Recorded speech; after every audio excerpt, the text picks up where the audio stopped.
Welcome to our last OnCore Live of 2024. I'm your host, Robin Bell, and on today's show, get ready for a powerful how-to on corporate storytelling. Joining us today is a corporate storytelling expert and author who's going to answer the questions. How do you differentiate your brand in the marketplace? How do you discover your story? And how do you get your customers to take action? With us now is Steve Multer, corporate storytelling thought leader, author of the book Nothing Gets Sold Until the Story Gets Told, and he's a consultant. As Steve likes to say, no one likes a sales pitch, but everyone loves a great story. Over these next 20 minutes or so, we're going to dive into differentiating your brand and how to turn your story into your brand. It's essentially a crash course on how to tell your story in Steve words, why we do what we do. I've known Steve a lot of years. He's one of my dearest friends, and I'm really looking forward to this talk with him about corporate storytelling.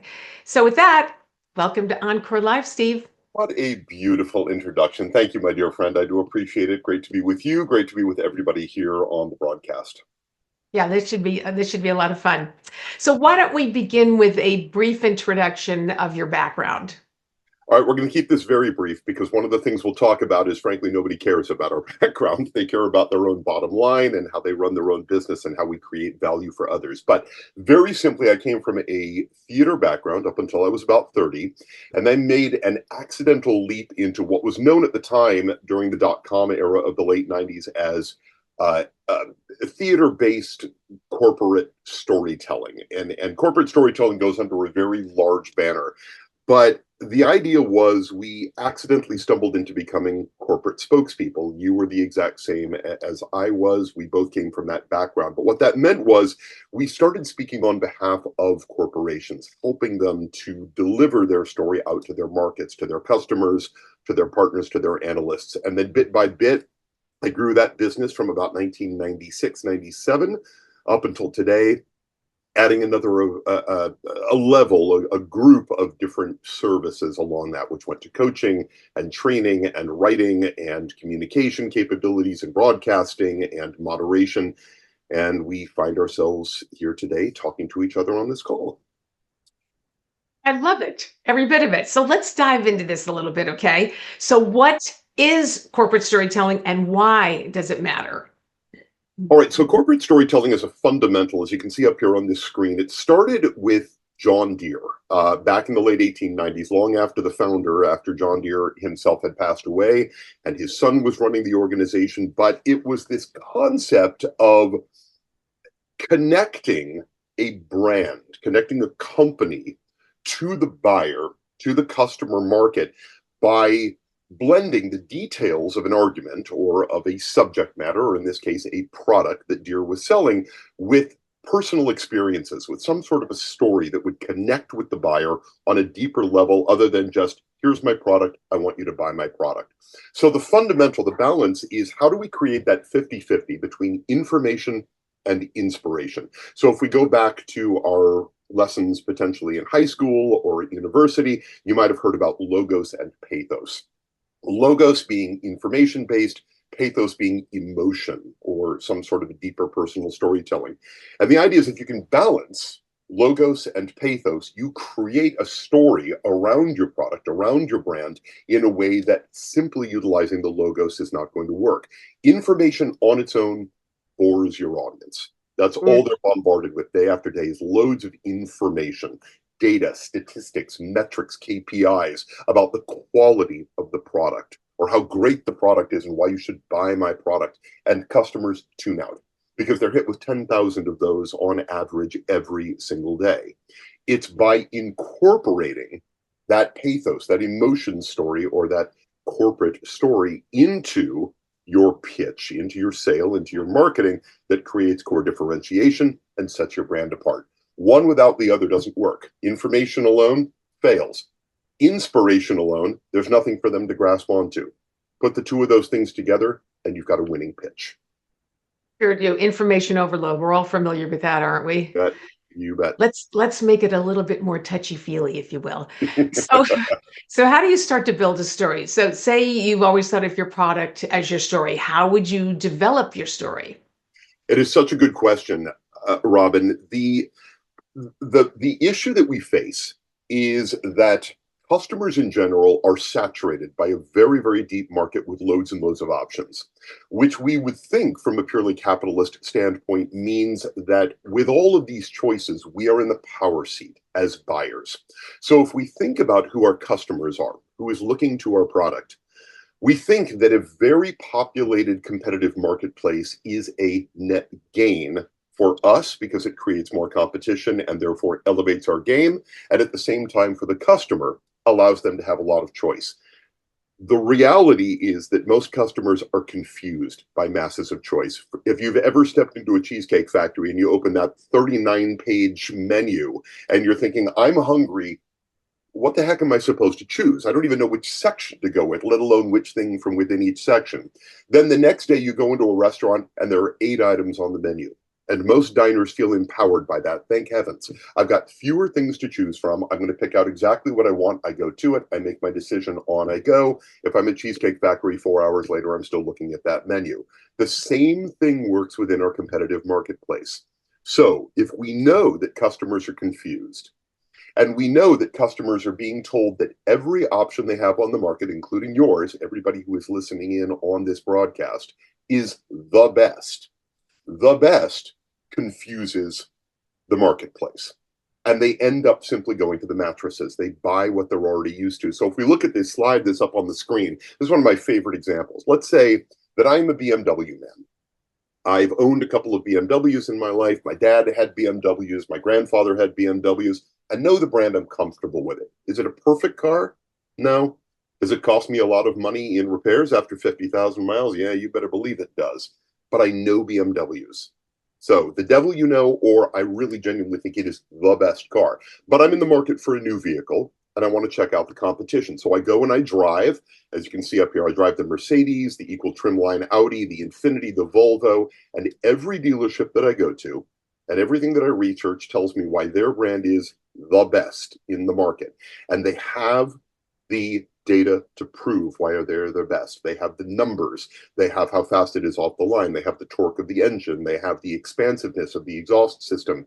They have the interior comforts and the great sound system and the quality of the leather. And as a customer, I walk away from every dealership confused because if everybody is the best in the industry, nobody is the best in the industry. And guess what I'm going to do? I'm buying another BMW, right? Because it's what I know. Comfort. Yep. And the same thing works in our markets, right?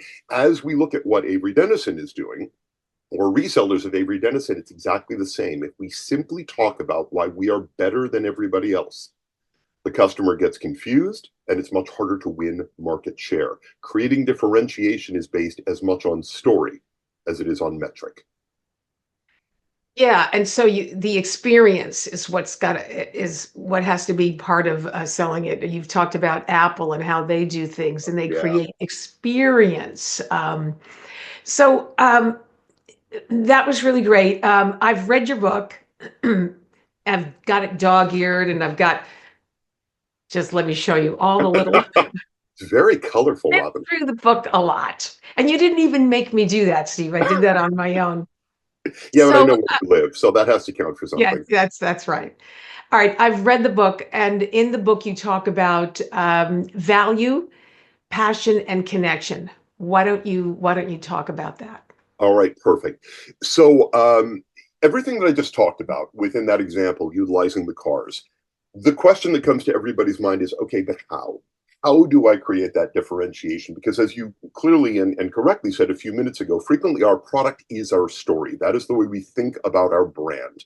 I have something to sell. Whoever buys it in the marketplace wins by buying my product. My bottom line is safe and healthy and hopefully increases over time, and they were able to conduct better business. So my product, what I have to sell, that's the story of my brand. And what I try to help organizations do is realize, actually, no, your product is an aspect of your brand. Your product is the reason that your brand was created and continues to thrive. But we have to fundamentally get down to what story your brand tells the marketplace that creates that differentiation and that sets you apart, and how do we get there? So let's start talking about how we get there. And it is based on these three pillars of value, passion, and connection. So let's break those down a little bit. Let's talk about value. What does value actually mean? And when I talk about value, it's not only what value means to your market, it's what value means to you, because frequently we forget what our brand is really all about. So this first line, until your audience recognizes and internalizes the personal value, personal, in doing what you want them to do or buying what you want them to buy, they won't do it and they won't buy it. So let's look at that both internally and externally. Your employees, your teams, you go to them and say, here are the changes that we are going to make within our company to create more market share, to improve outbound marketing, to improve our distribution, to improve our supply chains, to funnel more prospects into the buying circuit. Here's what I want you to do. And most of our employees are salary based. And their perspective is, okay, so you want me to work harder? You want me to spend more time in my week? You want me to change what I'm already comfortable with to follow your vision? Well, until your employee internally senses why their role within the company matters in that vision, why doing things differently will pay off for them, you are unlikely to get your employee to do what you want them to do. They won't follow your vision. Telling a better story about your vision as opposed to just, we need to increase our numbers, so go out and sell more. That message is never going to fly. Create value for your people internally, and they will perform better for you externally. Now we take that to the external message. Creating value for the customer is not simply saying, I can sell you that widget cheaper, or I can get you to your destination faster. You know why? Every one of your competitors is telling that exact same story. They all claim they can sell it cheaper. They claim they can get you to your sales destination, your end of year targets faster. And if everybody is making that promise, who am I supposed to believe? The story has to go deeper. So the more of a value-driven story that you can create internally and externally, the better your performance. So I'll just keep going on and on. Let's go to the next step. Let's go to passion, right? So our passion, the passion that we have for why we do what we do, as you said in your opening there, Robin, our passion inspires other people's passion. If we seem bored with our product, imagine the last time that your marketing team stood up and just showed a whole bunch of slides. So first we offer this, and then there's this particular aspect of the adhesives that Avery Dennison creates, and then we do this, and we've got this different research and this different study. These studies, this research is exceedingly important, but if I don't seem excited about that research and what that research has created and the story that that research tells for my market, I can't expect my market to get excited and passionate about it along with me.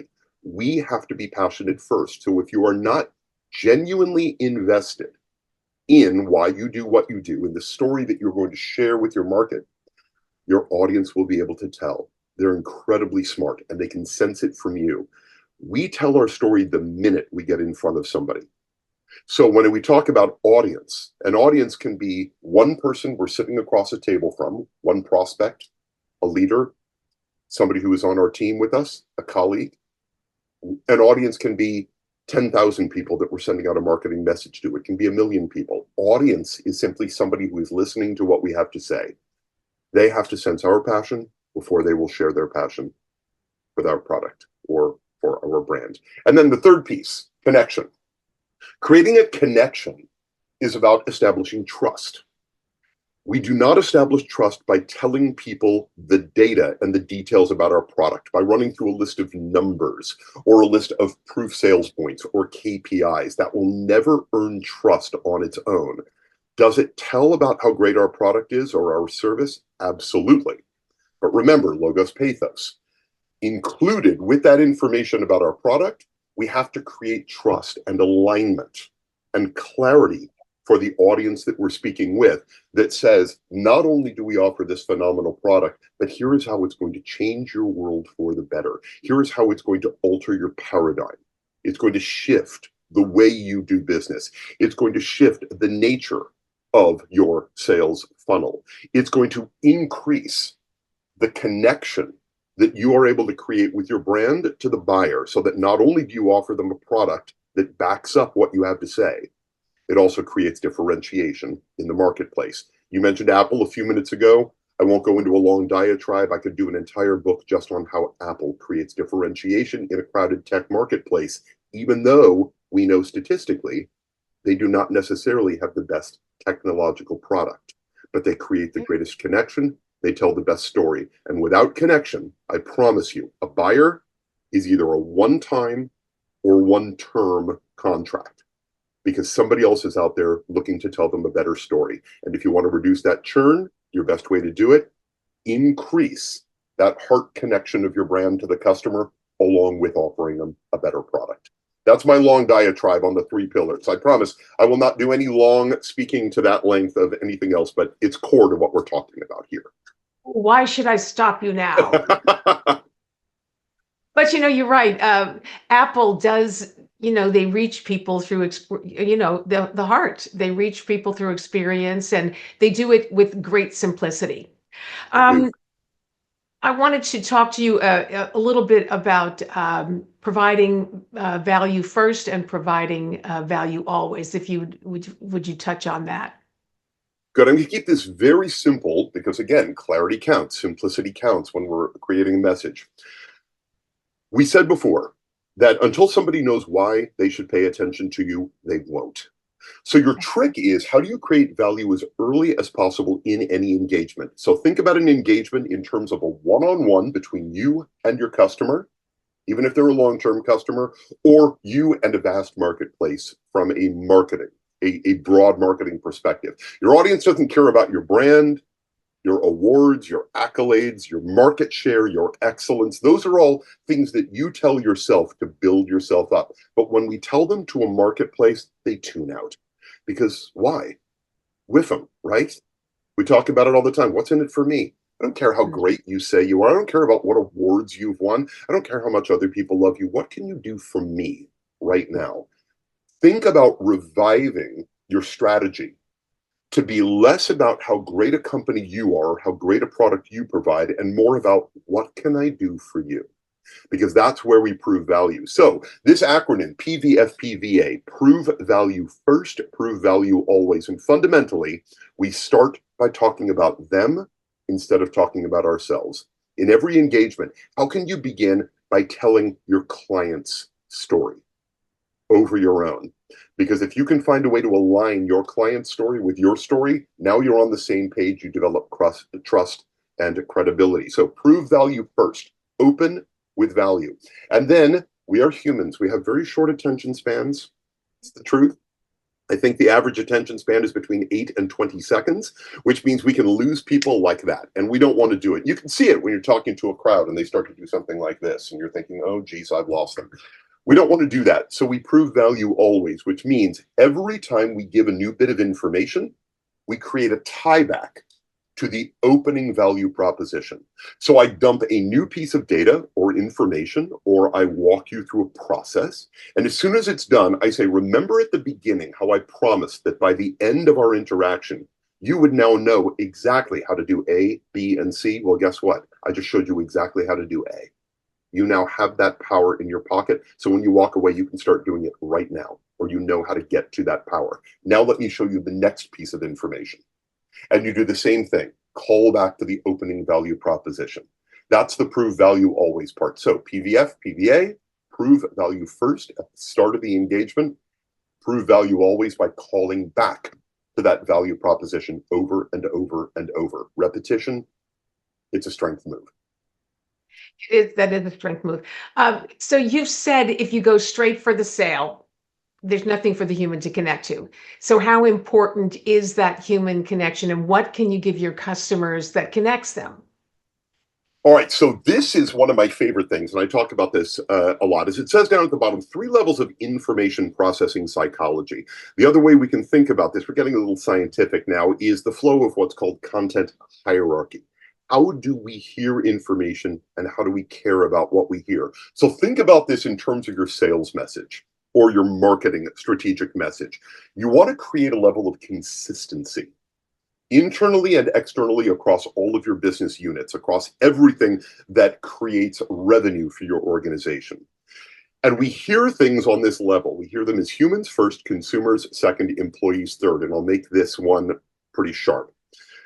If we do not connect with the human being sitting across from us, if they don't care about us, trust us, understand us, feel that we understand them, that we are here for their benefit instead of for our own benefit, they tune out.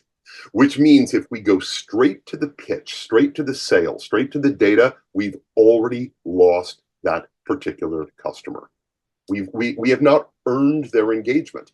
First thing we have to do is realize that, you know what corporations are made up of? Lots and lots of human beings. Each individual has their own wants, needs, desires, fears, obstacles, challenges. They're just trying to get by in this world. So don't just look at people as wallets or as contracts. We are more than that. And if we can establish that human connection first, now they are open to beginning to hear more about our brand message, our product message, but you have to earn that right. Then we speak to people as consumers. And what I mean by that is buyers.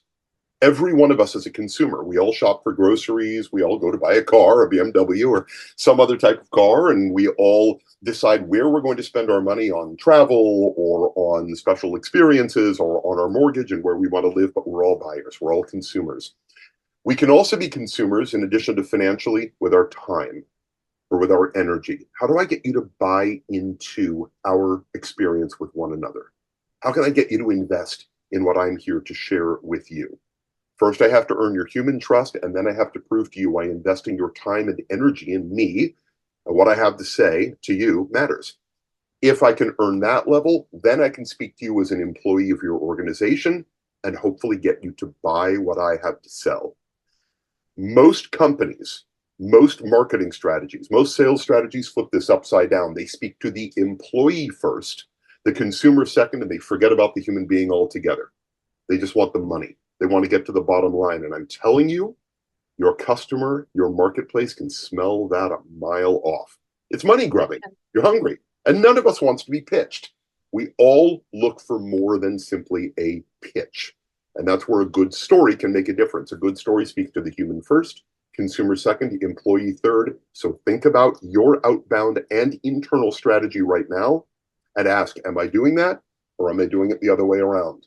You will see an instant rise in investment from your marketplace and bottom line and share growth if your first strategy is to speak to the human before you speak to the employee.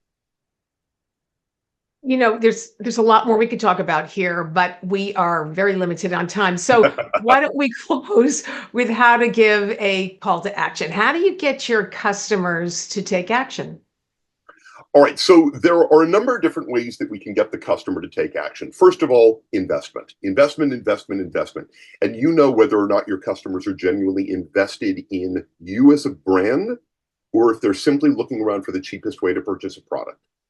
If it all comes down to how cheaply can I do it? How quickly can I turn out product? How fast can I get to market with a competitive product before the rest of my market leaps in? You're always chasing dollars instead of chasing relationships and chasing investment. Remember, balance your information with inspiration. Do not forget that inspiration. Now, if you would like, I work with some of the largest brands, corporations on the planet, and have been doing so for a whole lot of years. I've represented over 100 Fortune and multinational brands on my own, and a lot of the companies that I work for on a regular basis, Cisco, Splunk, Sony, Panasonic, HP, Fujifilm, Bayer, LG, Intel, Avery Dennison, I've had the opportunity to speak for in the past, and I'm extremely proud of that. But if this is something that you're excited about and you want to learn how to do a bit more of this for your own brand, I consult with a variety of different companies, and they use me to help get to their heart story that can be combined with the brand product. And again, by putting those together, it's empowering. So, first step that I'll have you do, I've got a freebie for anybody who wants to be a part of it.